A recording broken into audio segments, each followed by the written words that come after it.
নবীর সামনে বলে, মুহাম্মদ এত কথা নাই, এখনই আমার টাকা ফিরিয়ে দিতে হবে, দিরহাম ফিরিয়ে দিতে হবে। আল্লাহর নবী বললেন, ইহুদি, কেবলমাত্র তুমি গতকাল আমাকে টাকাগুলো দিলা, আজকে আমি তোমাকে কোর্ট থেকে ফিরায় দিব। এই কথা শোনার পরে ইহুদির তেলে বেগুনে জ্বলে গেছে। আমার নবীকে ডাক দিয়া বলে, মুহাম্মদ, তোমার মতো ধোঁকাবাজ, তোমার মতো প্রতারক এই মদিনায় একজনও নাই। নাউজুবিল্লাহ বলেন, আরো জোরে নাউজুবিল্লাহ বলেন। শেষ পর্যন্ত ইহুদি এসে আমার নবীর জামার কালার ধরে এমন জোরে টান দিলেন আর বললেন, মুহাম্মদ, তুমি মানুষেরটা খাইতে পারো, মানুষকে খাওয়াইতে পারো না। বলেন নাউজুবিল্লাহ। এই কথা বলে আমার নবীর জামার মোবারকে ধরে যখন টান দিয়েছেন, আল্লাহর নবী ছিলেন দাঁড়ানো অবস্থায়। দাঁড়ানো অবস্থায় থেকে আমার নবী মাটির মধ্যে ঠাস করে পড়ে গেলেন। জামাটা ছিঁড়ে গেল। এমন জোরে জামা ধরে টান দিয়েছেন, আমার নবীর শরীরটা লাল হয়ে গেল, পিছনের অংশটা, ঘাড় মোবারকটা লাল হয়ে গেল। আল্লাহ তাআলা আমার নবী থেকে সবচেয়ে বেশি ধৈর্যের পরীক্ষা নিয়েছেন। কেমন ধৈর্যের পরীক্ষা? আল্লাহ নবী যেমন ধৈর্যশীল ছিলেন, তার সাহাবীরাও তেমন ধৈর্যশীল ছিলেন।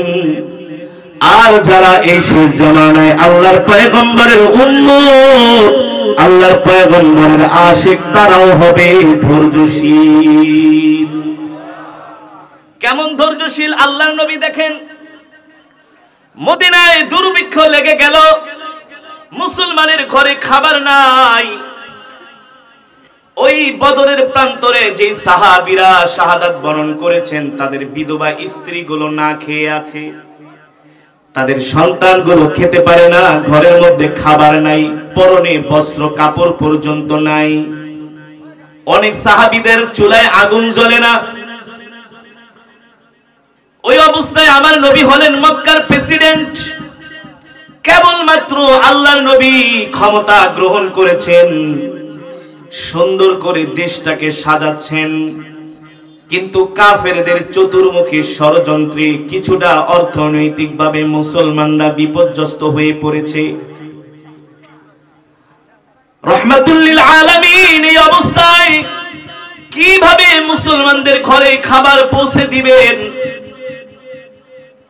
ওই মদিনায়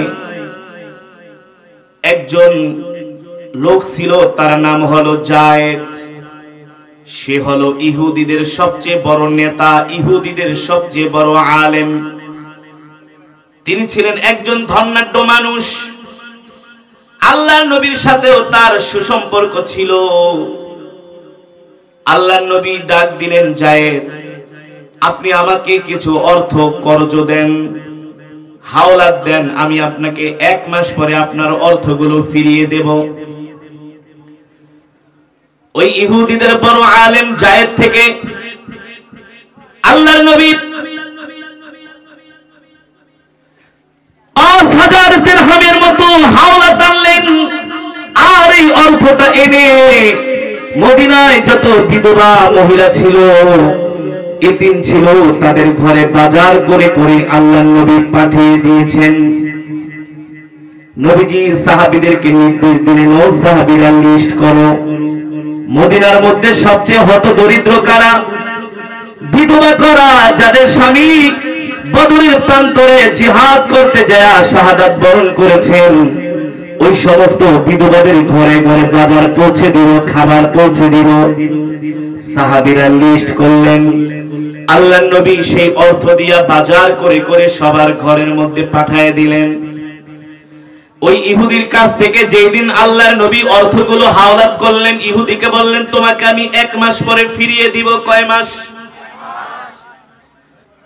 1 মাস পরে ফিরিয়ে দিব। আপনি যদি কারো থেকে কিছু অর্থ হাওলাত নেন আর যদি বলেন 1 মাস পরে ফিরিয়ে দিবেন, অথবা 2 মাস, 15 দিন, 1 সপ্তাহ, তার কিন্তু কোনো অধিকার নাই ওই সময়ের আগে আইসা পাওনা টাকা চাওয়ার। আছে? কিন্তু ইহুদি ছিলেন সবচেয়ে বড় শয়তান। তিনি আমার নবীকে লজ্জা দেওয়ার জন্য একটা সুযোগ খুঁজছিলেন, আমার নবীকে বিপদে ফেলানোর জন্য একটা সুযোগ খুঁজেছিলেন। ইহুদি মনে মনে ভাবে, মোহাম্মদ আমি তো তোমাকে বেইজ্জতি করার একটা সুযোগ খুঁজতেছি, এতদিন পাই নাই, আজকে পাইছি। আল্লাহর নবী ইহুদির কাছ থেকে 5000 দিরহাম হাওলাত নিলেন, সময় দিলেন 1 মাস।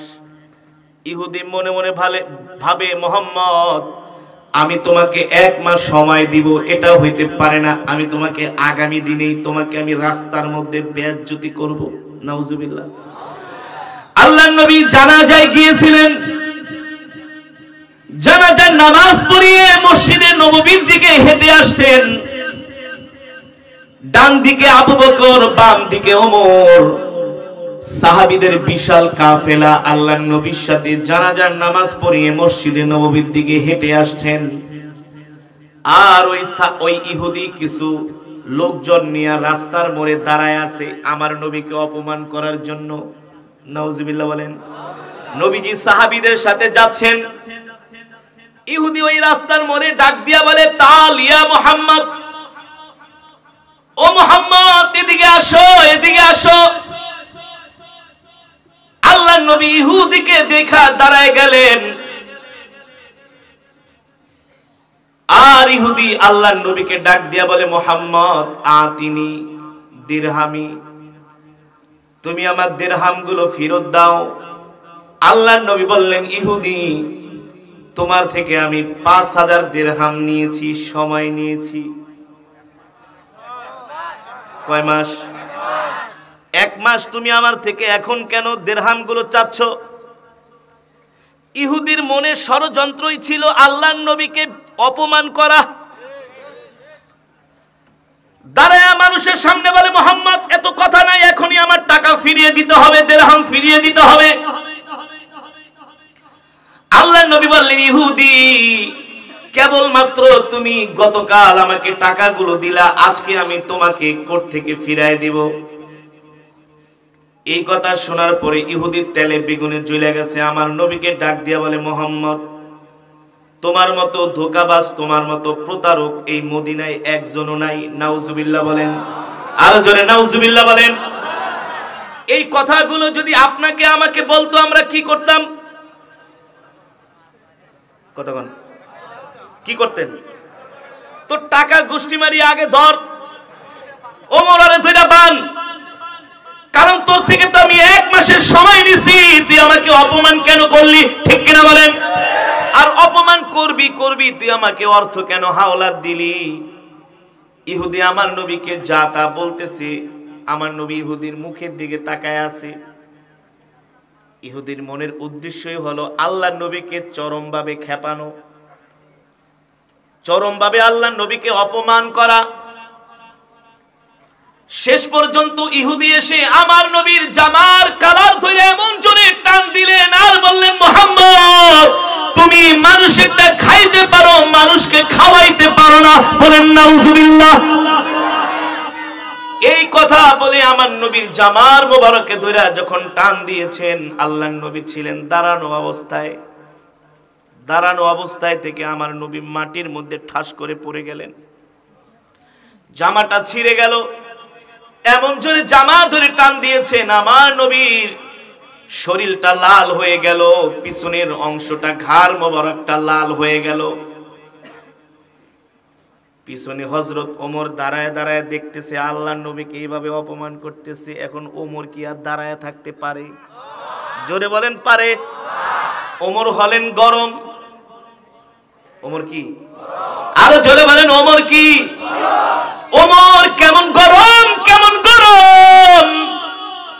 রাস্তা দিয়ে যদি ওমর হেঁটে যায়, ইবলিস শয়তান ওমরকে দেখে রাস্তা পরিবর্তন করে ফেলে। আল্লাহু আকবার। ওমর কেমন গরম, কেমন গরম! কাফেররা ওমরকে দেখলে পালপিটেশন গরম হয়ে যায়। ওমর যেদিন কালেমা পড়ে মুসলমান হন, সেই দিনই আল্লাহর নবীকে ডাক দিয়া বলেন, ওগো নবীজি চলেন আমরা বাইতুল্লাহ যাই। রাহমাতুল লিল আলামিন বললেন, ওমর আমরা তো সংখ্যায় কম, এই অবস্থায় আমরা বাইতুল্লাহ যে কিভাবে নামাজ পড়ব? কাফেররা আমাদের উপরে হামলা করবে। ওমর ডাক দিয়া বলেন, ওগো আল্লাহর নবী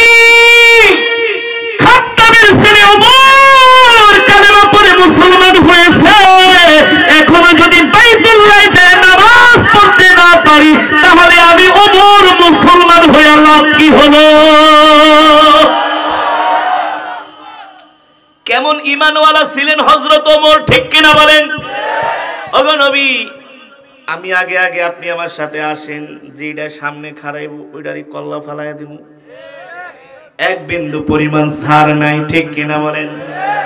হযরত ওমর তরবারি বাইর করে বলে, হে মক্কার যুবকেরা, কার এত বড় সাহস, ওমর বাইতুল্লাহ নামাজ পড়তে যাচ্ছে, বাধা দিবি, পারলে সামনে আয়, যদি স্ত্রীকে বিধবা করতে চাস তাহলে সামনে আয়, যদি সন্তানকে এতিম করতে আস সামনে আয়, তোদের সাথে মুখে কোনো কথা নাই, তরবারি দিয়া ফায়সালা হবে।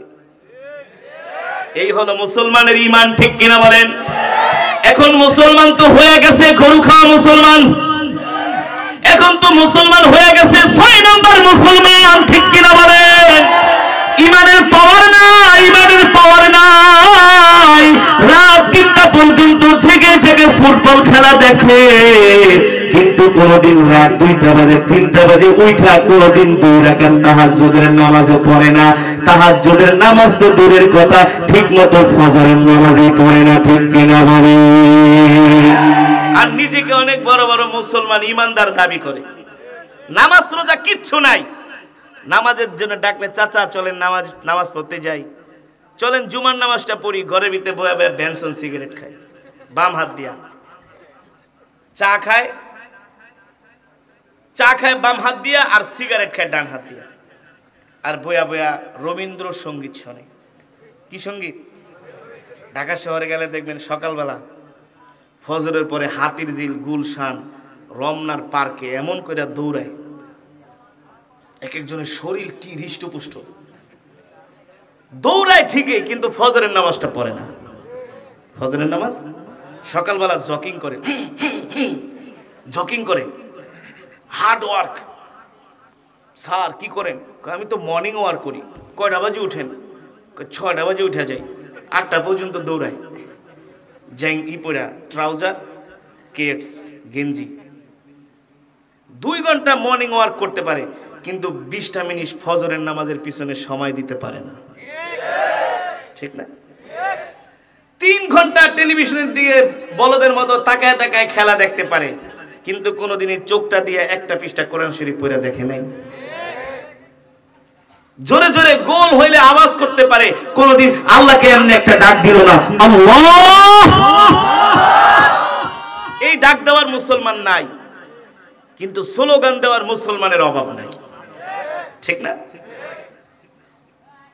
হযরত ওমর কেমন ঈমানওয়ালা ছিলেন, হযরত ওমর কেমন ঈমানওয়ালা ছিলেন। হযরত ওমরকে ওমরে ফারুক কেন বলা হয়? হযরত ওমর সত্য আর মিথ্যার পার্থক্য করতে পারতেন, সুবহানাল্লাহ বলেন। একটা চোরের চেহারা দেখলে বলতে পারতেন এটা চোর, দেখে বলতে পারতো তুই রাত্রে গরু চুরি করছস। যেমন ব্রাজিলের খেলোয়াড় সমর্থকরা ছাগল চুরি করতে যায় ধরা খাইছে। কি চুরি? বিশ্বাস করেন না? আমার একটা বয়ান ভাইরাল হয়েছে, ছাগল চুরি করতে যায় ব্রাজিলের সমর্থক ধরা খাইছে। কালকে আবার দেখলাম আর্জেন্টিনার সমর্থক কি মিষ্টি কুমড়া চুরি করতে যায় ধরা খাইছে। এগুলার কাম হলো শুধু চুরি করা। কি করা? আরে খেলা ঠেলা, এই হারাম কোনদিন মানুষদেরকে ভালো কিছু শিখাইতে পারে, ঠিক আছে? মুসলমান খেলা দেখার পিছনে ধৈর্য আছে, ইবাদত করার পিছনে ধৈর্য নাই। মসজিদে যায় বেশি সময় বসতে মন চায় না, ওয়াজ মাহফিলে আইসা বেশি সময় বসতে মন চায় না। এর কারণ হলো শয়তানের ধোঁকা, শয়তানের ওয়াসওয়াসা, শয়তানের ষড়যন্ত্র চক্রান্ত, ঠিক কিনা বলে? আজকে রাত্রে এই এলাকার মুসলমান শয়তানের 2 গানে 2টা কষায়া চক্রা মারছে, ঠিক না? শয়তান বাইরে দাঁড়ায় দাঁড়ায় আঙ্গুল কামড়ায় আর কারে কোন মোল্লার পিছনে বসে রইছস, বাইরে আয়, আমি তোদের জন্য বেনসন নিয়ে দাঁড়ায় আছি, গোল্লিপ নিয়ে দাঁড়ায় আছি। আরে ফেসবুক টিপ, ইউটিউব দেখ, হিন্দি নায়িকা ঠাইকাদেরকে দেখ, শান্তি পাবি। নাউজুবিল্লাহ। শয়তানে ওয়াসওয়াসা দেয়, ঠিক কিনা বলেন? কিন্তু এই কোরআনের মজমায় যতক্ষণ ধৈর্য ধরে বসে থাকবেন, আল্লাহ তাআলার রহমতের ফেরেশতা আমাদের জন্য মাগফিরাতের দোয়া করতে থাকবে। আল্লাহু আকবার, জোরে বলেন আল্লাহু আকবার। ও মুসলমান, ও আল্লাহর বান্দারা, হযরত ওমরকে আল্লাহ তাআলা কেমন জ্ঞান, কেমন মেধা, কেমন প্রজ্ঞা দিয়েছিলেন, কেমন ঈমানি শক্তি দিয়েছিলেন, কেমন ধৈর্য হযরত ওমরকে আল্লাহ তাআলা দিয়েছিলেন। নবীজির জামার কালার ধরে টান মেরেছে, নবীজি দাঁড়ানোর থেকে মাটির মধ্যে একেবারে পড়ে গেছে। হযরত ওমর দেখতেছেন ইহুদি নবীজির সাথে বেয়াদবি করতেছে। হযরত ওমর এই দৃশ্য দেখা আল্লাহর নবীকে যায় জড়ায় ধরলেন, আর নবীজি যে পড়ে গেছে হযরত ওমর হাত ধরে নবীজিকে দাঁড় করালেন। কি করালেন? জোরে বলেন। দাঁড় করালেন। দাঁড় করায়া আর কোনো কথা নাই, তরবারিটা বের কইরাই ইহুদির গলার মধ্যে যায় ধরছে। কিরে হারামজাদার বাচ্চা, কুলাঙ্গারের বাচ্চা, কাফেরের বাচ্চা, বেঈমানের বাচ্চা, মুনাফিকের বাচ্চা, তোর মতো মুনাফিক আমার নবীর গায়ে হাত দিছে, এত বড় সাহস! আমি শুধু তোর হাত কাটবো না, তোর কল্লাটাই ফালায় দিব। আর জোরে বলেন আল্লাহু আকবার। নবীজি পাশে দাঁড়ায় দাঁড়ায় দেখতেছে ওমর তরবারি ধরছে কল্লার মধ্যে। নবীজি আবার বলে কোন সময় না আবার পাগলে টান দিয়া কল্লা ফালাই দেয়। নবীজি ওমরকে ডাক দিয়া বলে, ইয়া ওমর, কিফ, থামো! এমন জোরে নবীজি ওমরকে ধমক দিলেন। ওমর তো ইহুদির গলার মধ্যে তরবারি ধরছে, নবীজিকে ভালোবাসা।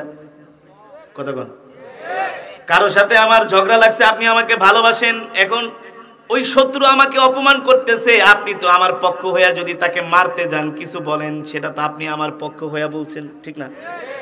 উল্টা যদি আমি আপনাকে ধমক দিই, তোমার এত বড় সাহস, তুমি এই বেটার সাথে এমন বেয়াদবি করতেছো, তখন আপনি কি বলবেন?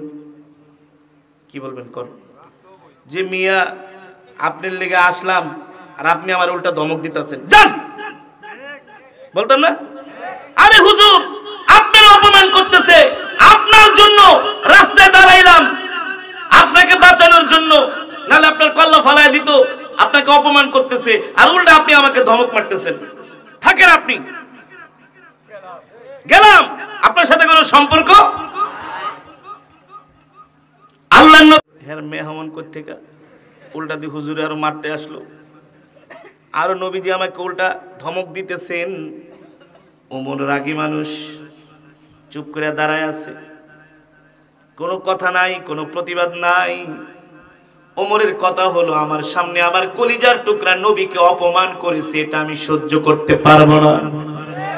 ইহুদিকে ডাক দিয়া বলে, ইহুদি, তুই আমার নবীর গায়ে হাত দিছস, তুই আমার গায়ে হাত দে, আমি তোকে কিছুই করব না, কিন্তু আমার নবীর গায়ে একটা ফুলের টোকা দিল, আমি ওমর সহ্য করব না। আল্লাহু আকবার, জোরে বলেন আল্লাহু আকবার। ইহুদি মনে মনে তাকায়, ওমর, আমি তো জানি তোদেরকে গালি দিলেও তোরা কষ্ট পাস না, কিন্তু তোদের নবীকে গালি দিলে তোরা কাউকে ছেড়ে দেস না। আল্লাহু আকবার।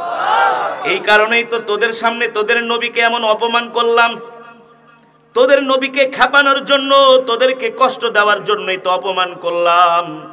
ইহুদি মনে মনে বলতেছে, এই কারণেই তুই ষড়যন্ত্রটা করেছি। এবার ওমর মন খারাপ করে চুপ করে দাঁড়ায় আছে। আল্লাহ নবী ডাক দিয়া বলে, ওমর, তুমি কি আমাকে ভালোবাসো? ওমর বলে, আনা উহিব্বুকা জিদ্দান, ওগো নবী, আমি আপনাকে খুব ভালোবাসি। ফিদাকা বি ওয়া উম্মি ইয়া রাসূলুল্লাহ, আমার মা আমার বাবা আপনার জন্য কুরবান হয়ে যাক। আল্লাহু আকবার, জোরে বলেন আল্লাহু আকবার। ওগো নবী, আপনার মহব্বতেই তো বাপ দাদার ধর্ম পরিত্যাগ করেছি, আপনার কারণেই তো মা ছেড়েছি, বাবা ছেড়েছি, ঠিক কিনা বলেন? আপনার কারণেই তো মক্কা রাজত্ব ছেড়ে দিয়েছি, শুধু আপনার জন্য। ভালোবাসি না মানে কি বলেন? যারা মদিনা শরীফে গেছেন, হযরত ওমরের বাড়িটা দেখেছেন? সাইয়েদনা আবু বকরের বাড়ি একদিকে আর হযরত ওমরের বাড়ি আর একদিকে, পাশাপাশি। আল্লাহু আকবার। মসজিদে নববীর কাছে। আল্লাহর নবী বলে, ওমর, যদি তুমি আমাকে ভালোবাসো তাহলে আমার পাওনাগুলা ইহুদিকে তোমার পক্ষ থেকে বুঝায় দাও, মানে তোমার পকেট থেকে আমার ঋণটা শোধ কইরা দাও। আমরা হইলে কি বলতাম? আপনার লেগে আইসে মারামারি করতে, দিছেন ধমক, আবার উল্টা আবার পকেটের টাকা দিমু। হ্যাঁ, আল্লাহু আকবার। সাহাবী তো সাহাবী, ওমর তো ওমর, ওমর কাল ওমর, ওমর ওমরই, ঠিক কিনা বলেন? ওমরে ফারুক, ওমরে ফারুক। আল্লাহু আকবার। ওমর মুস্কি হাসি দিয়া বলো, গো আল্লাহর নবী, ইহুদির বাচ্চারে বলেন টাকা নিব না কি নিব? ইহুদি মনে মনে কয়, টাকা যদি চায় তাহলে তো নগদে দিয়া দিতে পারে, কিন্তু এমন একটা জিনিস চামু যাতে সহজে দিতে। কেবলমাত্র মদিনায় খেজুর পাকা শুরু করেছে। ইহুদি কত বড় শয়তান! বলে, মোহাম্মদ, আমি টাকা নিব না। তা কি নিবা? মানে মায়ের খাওয়ানোর অবস্থা। ফাইজলামি শুরু করছে, টাকা নিব না কি নিবা? বলে, আমার দিরহামের অনুযায়ী আমাকে খেজুর দিবা। কি দিবা? ইহুদি ভাবছে এত খেজুর এই সময় পাবে কোথায়, মানে সে শুধু ঝগড়াটা বাড়াই রাখবে। বুঝলেন নাই? আছে না কিছু মানুষ এই সমাজে মীমাংসা চায় না, ঠিক কিনা বলেন? ইহুদি বলে, আমি টাকা নিব না, খেজুর নিব। ওমর হাত দিয়া ধরে, চল তোরে খেজুরই দিব। সুবহানাল্লাহ বলেন।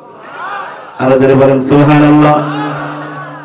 ওমর যখন ইহুদির হাত ধরে ধরে নিয়ে যাইতেছে ওমরের বাড়িতে, আল্লাহর নবী পিছন থেকে ডাক দিছে, ইয়া ওমর, এদিকে আসো। 5000 দিরহামের বিনিময়ে খেজুর তো দিবাই দিবা, ইনসাফ কইরা 1 মণ খেজুর বেশি দিবা। 1 মণ খেজুর। ওমর বলো, গো আল্লাহর নবী, হাসিয়া দেয়া বলে, 1 মণ খেজুর কেন বেশি দিব? ওই যে ইহুদির গলায় ধরছে, অপমান করছে, এটা শাস্তি। আল্লাহু আকবার, আল্লাহু আকবার। আল্লাহ তাআলা হযরত ওমরকে কেমন ধৈর্য দিয়েছিলেন, রাগ নাই, বিরক্তি নাই, হাসি মুখে বলতেছেন, গো আল্লাহর নবী, ঠিক আছে, আপনি বলছেন 1 মণ বেশি দিয়ে দিব। হযরত ওমর ইহুদি জায়েদকে ডাক দিয়ে বলে, বস্তা নিয়ে আসো, এত খেজুর কিভাবে নিবা? ইহুদি মনে মনে ভাবে, এত খেজুর ওমর আমাকে কোত্থেকে দিবে? হযরত ওমর কেবলমাত্র গাছ থেকে খেজুরগুলো পেরেছে। আপনাদের দেশে ফসল উঠান না, হ্যাঁ, পেঁয়াজ, রসুন, আলু, না, কেবলমাত্র ফসলগুলো উঠিয়েছে। কেবলমাত্র খেজুরগুলো গাছের থেকে পেরে গুদামজাত করেছে, বাজারে নিয়ে বিক্রি করবে, কিন্তু ধৈর্যের পরীক্ষা এসে পড়ছে। আল্লাহু আকবার। হযরত ওমর ইহুদিকে ডাক দিয়ে বলে, ইহুদি, 5000 দিরহামের বিনিময়ে তুমি যত খেজুর পাও তুমি মাইপা নিয়ে যাও, মাপা হইলে আমাকে ডাক দিও। ওমর দাঁড়ায়ও রয় নাই যে আবার 1-2 মণ বেশি নিয়ে নেয় নাকি, না আবার 1 মণের জায়গায় 1.5 মণ ঢুকায় ফেলায়, কারণ আমাদের মতো তো ছেঁচড়া, বুঝলেন নাই? বাঙালিরা মাপে কম দিতে পারলে আর কাউকে ঠকায়া কিছু নিতে পারলে মনে করে অনেক বুদ্ধিমান, অনেক বুদ্ধিমান। হযরত ওমরকে দেখ, তুই মাইপা লয়ে যা, আমি চলে যাই। হযরত ওমর মসজিদে বসে ইবাদত করতেছে, আর ইহুদি তার গোলামদেরকে বলতেছে, খেজুর মাপো। 5000 দিরহাম অনুযায়ী যখন খেজুর মাপা হয়ে গেল, ওমর আসে না, ওমর আসে না, ওমরকে কোথাও খুঁজে পাওয়া যায় না। হযরত ওমর মসজিদে বসে বসে আল্লাহর ইবাদত করতেছে। আল্লাহু আকবার। এবার ইহুদি ডাক দিয়ে বলে, ওমর আসেন, আসেন, আসেন, আমি আমার পাওনা দিরহাম অনুযায়ী খেজুর মেপে বস্তা রেডি করেছি, এখন আমি বাড়িতে চলে যাব আমার খেজুরগুলো নিয়ে। ওমর ডাক দিয়া বলে, তুমি কি ঠিকঠাক মতো খেজুরগুলো বুঝে পেয়েছো কিনা? কম ঠম নেও নাই তো? বলে, ওমর কম নেই নাই, যা পাই তার চাইতে বরং একটু বেশি নিছি। ওমর বলে, কোনো সমস্যা নাই, তোমার খেজুর নেওয়া শেষ হয়েছে কিনা? বলে হয়েছে। তবে শোনো, তোমার খেজুর নেওয়া যদি শেষ হয় আর এক বস্তা খেজুর তুমি বেশি নিবা। ইহুদি ডাক দিয়া বলে, ওমর, এ ওমর, আর এক বস্তা খেজুর কেন বেশি নিব? ওমর ডাক দিয়া বলে, ইহুদি, ওই যে রহমাতুল লিল আলামিনের সামনে, আল্লাহর নবীর সামনে আমি তোমার গলার মধ্যে তরবারি ধরেছিলাম, এই কারণে আল্লাহর নবী আমাকে জরিমানা করছে। এ ওমর, তুমি আমার মেহমানের গলায় কেন ছুরি ধরলা? ইহুদি পাওনাদার, আমি হলাম দেনাদার। সে আমাকে এক দুই কথা বলছে, বলুক, তুমি কেন তার গলার মধ্যে ছুরি ধরলা? তুমি কেন তাকে কষ্ট দিলা? তুমি কেন তাকে অপমান করলা? হযরত ওমর বলেন, তোমার গলার মধ্যে ছুরি ধরার কারণে, তোমাকে কষ্ট দেওয়ার কারণে আল্লাহর নবী আমার উপরে আরো এক বস্তা খেজুর জরিমানা করেছে। তুমি আরো এক বস্তা খেজুর মেপে নিয়ে যাও। এই কথা শোনার পরে ইহুদির মনের মধ্যে পরিবর্তন চলে আসলো। ইহুদি অবাক হয়ে গেল, বিস্ময় হয়ে তাকিয়ে রয়েছে ওমরের দিকে। ওমর, এ ওমর, এটা আবার কেমন কথা বলো? তোমার নবীকে অপমান করলাম, তোমার নবী তোমাকে অপমান করলো। তোমার নবীও আমাকে একটা কটু কথা বলে নাই। চাইলে সে ওই জায়গার মধ্যে আমাকে, তোমাকে দিয়া, তোমাদেরকে দিয়া আমাকে মারতে পারতো, অপমান করতে পারতো, কিন্তু তোমার নবী এমন ধৈর্য ধরেছে, তোমাকে অপমান করলো, তুমি তো কোনো প্রতিবাদ করলা না, ধৈর্য ধরলা, ধৈর্য ধরলা। তোমার নবীর মহব্বতে তুমি আরো তোমার পক্ষ থেকে পাওনাগুলো আদায় করে দিলা।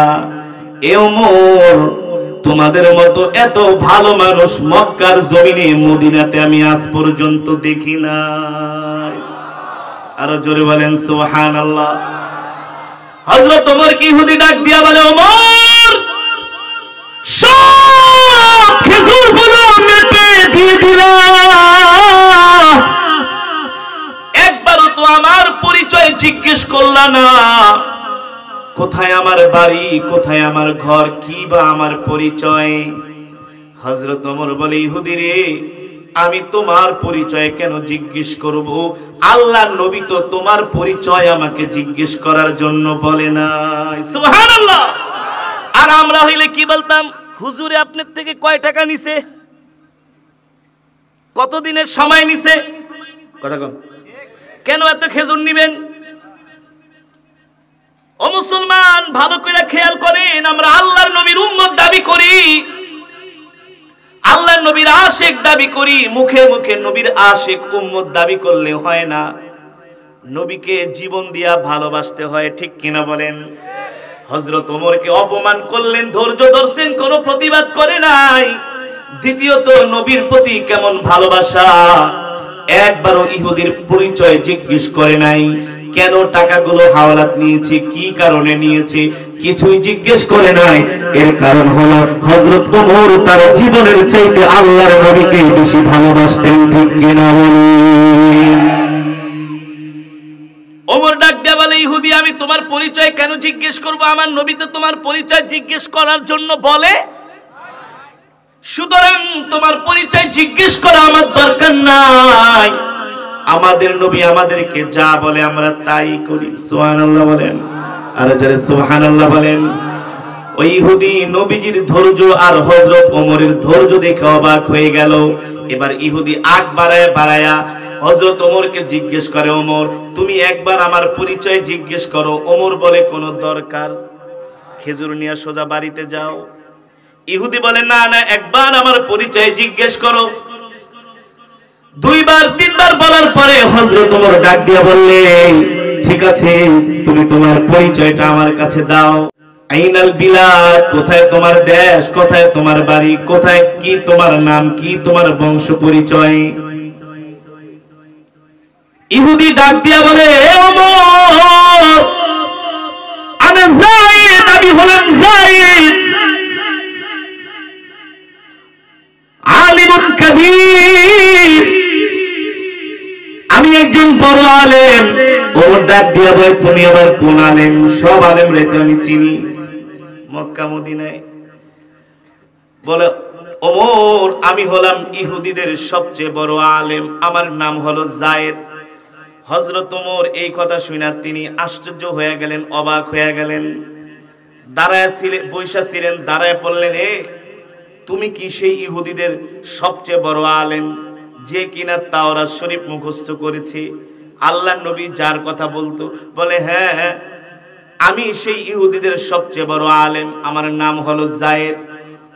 হযরত ওমর ডাক দিয়া বলে, এ যায়েদ, আপনি যদি পুরা তাওরাত মুখস্থ করে থাকেন, তাওরাতের এত বড় আলেম হয়ে থাকেন, এত বড় পণ্ডিত হয়ে থাকেন, তাহলে আপনি আমার নবীর সাথে এই বেয়াদবিটা কেন করলেন?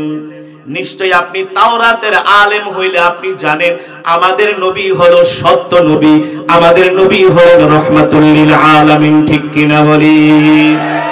ইহুদি ডাক দিয়া বলে, ওমর আমি জানি, আনা আরিফ, আমি জানি, তার পরিচয় জানি, আমি মুহাম্মদ ইবনে আব্দুল্লাহর সম্বন্ধেও জানি। হযরত ওমর ডাক দিয়া বলে, ইহুদি তারপরও তুমি কেন এত বড় বেয়াদবি আমার নবীর সাথে করলা? ইহুদি ডাক দিয়া বলে, ওমর রে, আমি তাওরাতের মধ্যে পড়েছি শেষ জামানায় একজন নবী আসবে, তার নাম হবে মুহাম্মদ ইবনে আব্দুল্লাহ। আল্লাহু আকবার। সে হবে ধৈর্যের পাহাড়, সে হবে মানুষ তাকে কষ্ট দিবে, সে মানুষকে কষ্ট দিবে না, ধৈর্য ধরবে, অন্যায় করলে ক্ষমা করে দিবে, মাফ করে দিবে। আমি আসলে তোমার নবীকে যাচাই করার জন্য তাকে আমি কিছু টাকা হাওলাত দিয়েছিলাম, আসলে সে সত্য নবী কিনা। সত্য নবীর অসীম ধৈর্য হবে, অসীম সাহস থাকবে, সে কখনো বিপদে আপদে ঘাবড়াবে না।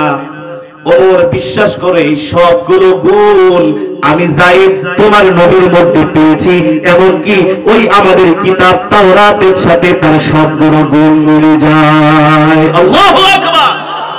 এবার ইহুদি ডাক দিয়া বলে, ওমর আসলে খেজুর ঠেজুর এগুলো নেওয়ার আমার ইচ্ছা না।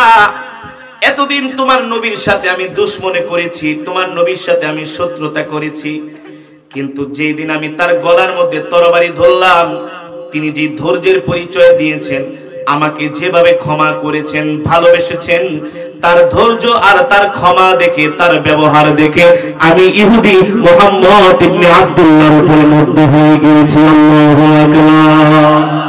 ওমর আমাকে তুমি তোমার নবীর কাছে নিয়ে চলো, আমি এখনই ইহুদি ধর্ম ত্যাগ করে কালেমা পড়ে মুসলমান হয়ে যাব।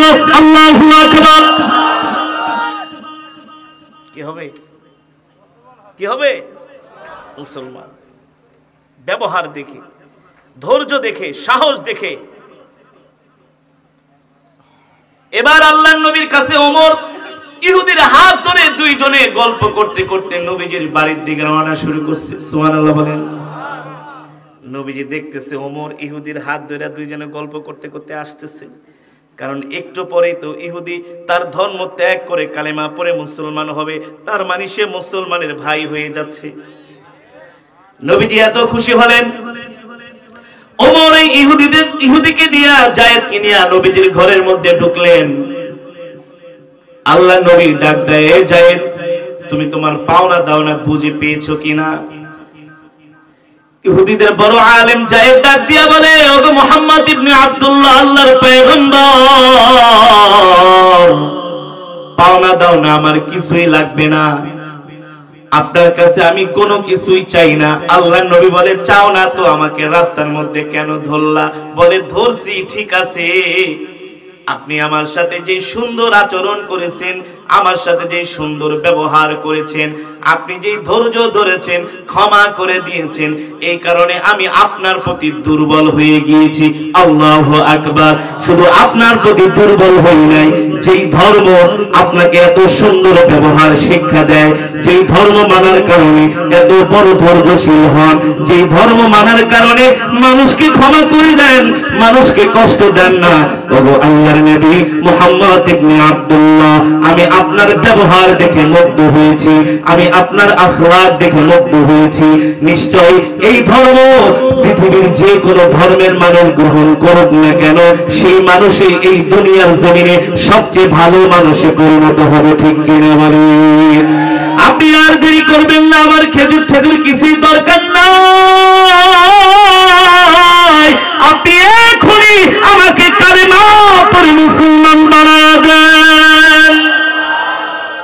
আরো আস্তে কোন আল্লাহু আকবার, আরো জোরে বলেন আল্লাহু আকবার। আল্লাহর নবী ইহুদিকে বললেন, মুসলমান হইবা? বলে হ্যাঁ। যাও পবিত্র হয়ে আসো। নবীজি ইহুদিকে এবার কালেমা পড়ে মুসলমান বানায় দিলেন। হযরত ওমর মুস্কি মুস্কি হাসতেছে। নবীজি ডাক দেয়া বলে, ওমর, যদি রাগ কইরা তরবারি দিয়া কোপটা দিতা, কল্লাটা পইরা যেত, ঠিক না? ইহুদি কাফের বেঈমান হয়ে জাহান্নামের আগুনে জ্বলতো, কিন্তু একটু ধৈর্য ধরছো, ভালোবাসা দেখাইছি তার প্রতি, ঠিক না? সুন্দর ব্যবহার দেখিয়েছি, দেখেছো? একটু ধৈর্য ধরার কারণে, ইসলামের সৌন্দর্যটা প্রকাশ করার কারণে, তাকে ক্ষমা করে দেওয়ার কারণে আজকে এই বেঈমান তোমার দ্বীনি ভাইয়ে পরিণত হয়েছে। সে আজকে তোমার ভাই হয়ে গেছে, জাহান্নামের আগুন থেকে বেঁচে গেছে। ঠিক কিনা বলেন? এ কারণে মুসলমান, আপনাদেরকে আমার বোঝানোর উদ্দেশ্য, বিপদে আপদে বালা মুসিবতে আমরা ধৈর্য ধরব কার উপরে? আরো জোরে বলেন, কার উপরে? আল্লাহর উপরে ধৈর্য ধরব। কেউ যদি আমাকে কষ্ট দেয়, আমি ক্ষমা করে দিব। কি করব? ক্ষমা করে দিলে কিছুক্ষণের জন্য আপনার কষ্ট হবে, মনে করতেছেন অনেক বড় কিছু হারিয়ে ফেলেছেন, আপনি ঠকে গেছেন। আসলে না, আসলে আল্লাহ তাআলা আপনার জন্য আমার জন্য অনেক বড় কিছু কল্যাণ রেখে দিয়েছেন। ঠিক কিনা বলেন? এ কারণে এই উঠাউঠি করেন কে? বসেন বসেন। আরে আশ্চর্য, এই কি রে ভাই, বসেন না, এত অধৈর্য হলে হবে? 18 তারিখ খেলা আসতেছে, ঠিকই তো 1টা বাজে খেলা দেখার জন্য নাকি কটা বাজে খেলা বয়ে থাকবেন? ধর বসেন, 2-4-5টা মিনিট বসেন। সমস্যা থাকতে পারে, আমার চেয়ে আপনাকেও সমস্যা বেশি না। আমার ঢাকায় যেতে হবে, রাস্তায় আবার যে জ্যাম দেখে আসছে, আল্লাহ জানে কয়টা বাজে যেতে। আপনারা তো আধা কিলো 1 কিলো 2 কিলো দূরে যাবেন, আর আমি সেই ঢাকায় যাব। কালকে জুমার নামাজ, আবার প্রোগ্রাম করতে হবে। আমি যদি একটু 2-4-5টা মিনিট সময় আপনাদেরকে যদি একটু বসায় রাখি, কষ্ট পাবেন? কষ্ট পাবেন ভাই? 5 মিনিটে শেষ করে দেব। কেউ উঠাউঠি করবেন না, একজনও উঠবেন না। কি স্যার? বসেন, একজনও উঠাউঠি করবেন না, মেহেরবানি করে। তো আমরা আজকের বয়ান থেকে কি শিখলাম? আমরা ধৈর্য ধারণ করব বিপদে আপদে, ইনশাআল্লাহ। মানুষকে ক্ষমা করব। কি করব? কি করব ভাই? ক্ষমা করে দিব। করব তো ইনশাআল্লাহ। 2টা গুণ আপনার ভিতরে আনেন, ধৈর্যশীল হবেন। যত বিপদ আপদ আসুক না কেন, বেশি বেশি ইস্তেগফারের আমল করবেন, বেশি বেশি দুরূদ শরীফ পড়বেন। ইনশাআল্লাহ আল্লাহ এমন ভাবে আপনাকে সাহায্য করবে, শেষ পর্যন্ত আপনি বিজয়ী হবেন। আর জোরে বলেন সুবহানাল্লাহ। আল্লাহ আপনার জন্য দুনিয়াতে তো পুরস্কার রাখবেই, আখিরাতে আল্লাহ বিনা হিসাবে জান্নাত দিয়ে দিবে। আর জোরে বলেন সুবহানাল্লাহ। তাহলে আজকের মাহফিলে আপনারা ধৈর্য ধরে বসে কি ঠকছেন? ঠকছেন? আমি কোরআনের তেলাওয়াত করেছি, আপনারা শুনেছেন, এক এক হরফে 10টা করে নেকি পেয়েছেন। এই মাজমায় যারা উপস্থিত হয়েছেন, এই মজমায়, এই অধিবেশনে যারা উপস্থিত হয়েছেন, এক খতম করে কোরআন শরীফের সওয়াব পেয়েছেন। ঠকছেন? জিতছেন না? তাহলে ধৈর্য ধরে একটু কষ্ট কইরা, কত রাতে তো গান বাজনা দেখা, তারপরে টেলিভিশন দেখা, ফুটবল খেলা দেখা, সিনেমা দেখা, কত বিয়ার অনুষ্ঠানে কাটায় দেয়, তাই না ভাই? দেয় না ভাই? আজকে রাত্রটা আপনি একটু সময় কোরআনের মজমায় দিয়েছেন। আল্লাহু আকবার। আল্লাহ তাআলা আমাদের এই জান মালের কুরবানিকে আল্লাহ কবুল করুন বলে আমিন। আল্লাহর বান্দারা, ভেওয়ামারা দারুল কোরআন ইসলামী কওমি মাদ্রাসার উদ্যোগে আজকের এই মাহফিল, আমি 5 মিনিটের মধ্যে আপনাদেরকে উদাত্ত আহ্বান জানাবো। এই মাদ্রাসায় যদি কেউ আল্লাহর নবীর ঘরে দিতে চান, 5,000, 10,000, 1,000